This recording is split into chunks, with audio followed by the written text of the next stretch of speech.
Home workout సిరీస్లో ఈరోజు వర్కౌట్స్కి వెళ్ళే ముందు ఎప్పుడైనా కానీ బేసిక్ వార్మప్ అనేది చేయాలి. ఆ వార్మప్ చేయకపోతే మీ చేతులు కూడా ఇలాగే గజ గజ ఊగుతూ ఉంటాయి. సో ఎప్పుడైనా బేసిక్ వార్మప్ సరైన టిప్స్తో స్టార్ట్ చేయండి. వార్మప్లో మీరు ఫస్ట్ చేయాల్సింది ఈ వ్రిస్ట్ రొటేషన్స్. ఈ వ్రిస్ట్ రొటేషన్స్ మీ జాయింట్ మొబిలిటీని అండ్ మీ ఫోర్ ఆర్మ్ స్ట్రెంత్ని బిల్డ్ చేస్తుంది. ఇందులో కీ పాయింట్ వచ్చేసి మీ ఐస్ ఎప్పుడు మీ ఫిస్ట్కి ఫోకస్ ఉండాలి. సెకండ్ వన్ వచ్చేసి సింగిల్ హ్యాండ్ రొటేషన్స్. ఈ సింగిల్ హ్యాండ్ రొటేషన్స్ మీ మొబిలిటీని ఇంక్రీజ్ చేస్తుంది అండ్ మీకు ఇంజురీ అయ్యే ఛాన్సెస్ని తగ్గిస్తుంది. థర్డ్ వన్ వచ్చేసి టార్సో రొటేషన్స్. ఈ టార్సో రొటేషన్స్ అనేవి మీ వర్కౌట్ మూమెంట్లో ఫ్రీగా మూవ్ అవడానికి హెల్ప్ చేస్తుంది అండ్ మీ నడుమును పట్టేయడం అనే రిస్క్ని కూడా చాలా ఈజీగా తగ్గిస్తుంది. ఫోర్త్ వన్ వచ్చేసి హెడ్ రొటేషన్స్. ఈ హెడ్ రొటేషన్స్ అనేవి మీ నెక్ మొబిలిటీకి అండ్ మీ నెక్ దగ్గర ఇంజురీ అయ్యే ఛాన్సెస్ని ఇవి తగ్గిస్తుంది. దీనిలో కీ పాయింట్ వచ్చేసి మన హెడ్ని సైడ్ టు సైడ్ రొటేషన్ చేసేటప్పుడు మన ఐస్ అనేవి అప్వర్డ్ని టార్గెట్ చేసి చూస్తూ ఉండాలి.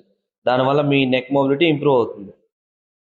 ఫిఫ్త్ వన్ వచ్చేసి ఫ్రంట్ బెండ్. ఈ ఫ్రంట్ బెండ్లో మీ నడుము అండ్ మీ బ్యాక్ ఉన్న హ్యామ్స్ట్రింగ్ మజిల్స్ అనేవి పూర్తిగా స్ట్రెచ్ అవుతాయి. సిక్స్త్ వన్ వచ్చేసి స్టాండింగ్ క్రాస్ ఓవర్ రో తో టచెస్. ఈ క్రాస్ ఓవర్ రో తో టచెస్ మీ బాడీ బ్యాలెన్స్ అను మీ నడుము మీ హ్యామ్స్ట్రింగ్ లెగ్స్ ఓవరాల్ బాడీ అనేది వార్మ్ అవుతుంది. సెవెంత్ వన్ వచ్చేసి తో జంప్స్. దీన్ని మోకాల నొప్పులు ఉన్న వాళ్ళు మాత్రం స్కిప్ చేసేయండి. ఎయిత్ వన్ వచ్చేసి జంపింగ్ జర్క్స్. దీన్ని మీ ఓవరాల్ బాడీ మొబిలిటీకి అండ్ మీ బాడీ మూమెంట్స్కి హెల్ప్ అవుతుంది. దీన్ని ఓవర్గా వెయిట్ ఉన్న వాళ్ళు కానీ నీ పెయిన్స్ ఉన్న వాళ్ళు కానీ నేను చెప్పినట్టు చేయండి. మెయిన్ వర్కౌట్స్లోకి వచ్చేసి మనం ఫస్ట్ బాడీ మూమెంట్స్తో స్టార్ట్ చేద్దాం. ఫస్ట్ బాడీ మూమెంట్ వచ్చేది పుషప్స్. ఈ పుషప్స్ నేను చెప్పినట్టు షోల్డర్ లెంత్ డిస్టెన్స్ తీసుకోండి అండ్ మీ లెగ్స్ వెనక్కి పెట్టి పుషప్ ట్రై చేయండి. ఇలా మాకు పుషప్ రాదు అన్న వాళ్ళు మాత్రం నేను చూపించినట్టు సైడ్ నుంచి ఈ ఫార్మాట్ చూడండి. లెగ్స్ వెనక్కి పెట్టి మీ హెడ్ పైన నుంచి కాకుండా స్ట్రైట్గా చూడాలి అండ్ మీ బాడీ కొంచెం ముందుకు లీన్ చేసి యారో షేప్లో మీ హ్యాండ్స్ని పెట్టి పుషప్ చేయండి.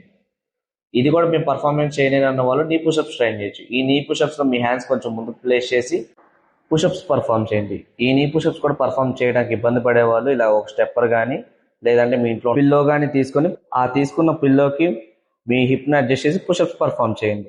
మన సెకండ్ వర్కౌట్ వచ్చేసి సిట్టింగ్ స్క్వాట్స్. ఈ సిట్టింగ్ స్క్వాట్స్ మీ దగ్గర ఉన్న బెంచ్ కానీ చేతి కానీ ఏదైనా తీసుకొని 2 స్టెప్స్ ముందుకు వెళ్ళి స్క్వాట్ పర్ఫామ్ చేయండి. అది కూడా కష్టంగా ఉంది, నీ పెయిన్స్ వస్తుంది అన్న వాళ్ళు మాత్రం దాని మీద పిల్లో కానీ లేదా నేను చూపించిన స్టెప్పర్ కానీ అడ్జస్ట్ చేసుకొని స్క్వాట్స్ అనేవి పర్ఫామ్ చేయొచ్చు.